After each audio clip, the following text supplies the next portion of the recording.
દર્શક મિત્રો ખાલી વિચારો, કાજલ ચૌધરી અને એના માતા પિતાએ કેટલા સપના સેવ્યા હશે. એ તમામ સપના આજે ચૂર ચૂર થઈ ગયા. વાત કરીએ વડોદરાની MS યુનિવર્સિટી, જે વિશ્વવિખ્યાત છે, જેના ફાઇનાન્સમાં અભ્યાસ કરતી એક વિદ્યાર્થીની આજે ક્લાસરૂમમાં જ વોટર મશીનનો કરંટ લાગતા જમીન પર ઢળી પડે છે. ત્યારબાદ એને હોસ્પિટલ લઈ જવામાં આવે છે અને ત્યાં તબીબો એને મૃત જાહેર કરે છે. કેટલી દુઃખદ આ ઘટના ઘટી છે ને કહી શું શકાય. નિષ્કાળજીથી થયેલું મર્ડર કે પછી એક ઘટના જ કહેવાય. કારણ કે વડોદરામાં આવી નિષ્કાળજીના કારણે ઘણી બધી ઘટનાઓ બની છે ને લોકો મર્યા છે. હવે ચેકિંગ પણ કરવામાં આવશે, ઇન્સ્પેક્શન પણ થશે, બધું જ થશે. અને આપણી ત્યાં પદ્ધતિ પણ આ જ છે કે એકવાર ઘટના ઘટી જાય ત્યારબાદ એક્શનમાં આવવું. દર્શક મિત્રો, હદ થઈ, હવે હદ થઈ. સતત વિવાદોમાં ઘેરાયેલી આપણા વડોદરાની MS યુનિવર્સિટી, અભ્યાસથી લઈને તમામ પ્રાથમિક સુવિધાઓથી લઈને તમામ વસ્તુની અંદર વિવાદમાં ઘેરેલી MS યુનિવર્સિટીનો આજે આ ઘટના કેટલી શર્મસાર છે. મને તો એવું લાગે છે કે આ કલંક પણ આપણા માથે જ લાગ્યો હોય.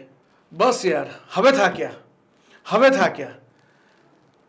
સતત વિવાદોમાં ઘેરેલી આપણી જ MS university, sir Sayajirao Gaekwad university, એ પછી શિક્ષણ હોય કે પછી એની પ્રાથમિક સુવિધાઓ હોય, તમામ વિવાદોમાં ઘેરેલી યુનિવર્સિટીમાં આજે આટલી દુઃખદ ઘટના.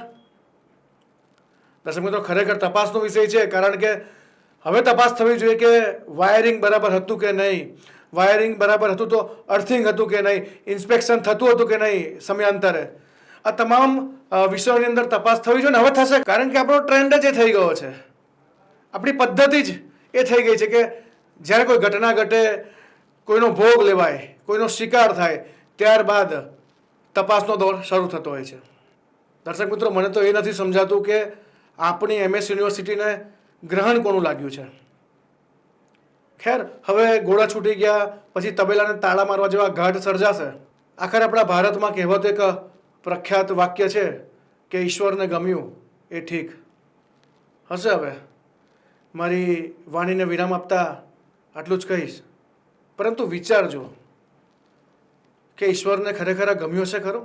मुझे 3:30 बजे मेरी एक टीचर ने आवाज़ लगाया, मैडम वहाँ पेंटिंग में कुछ हुआ है, आप भाग के आ जाओ, आप आओ देखो करके. मैं भागते गई वहाँ पे, तो वहाँ कुछ इंसिडेंट हुआ. तो बच्चे कहीं इलेक्ट्रिक कुछ कर रही होगी अपना इसमें से, तो उसको कुछ करंट लगा है. तो हम भाग के गए, तब तक उसको कोशिश करके नीचे लेके आ रहे थे हम लोग. तो फिर हम फटाफट नरहरी ले गए. बस यही हुआ है. क्या नाम था वो? पढ़ रहे थे? काजल चौधरी है उनका नाम. मास्टर में पढ़ रही थी वो. कहाँ के रहवासी हैं वो पता चला? वलसाड के.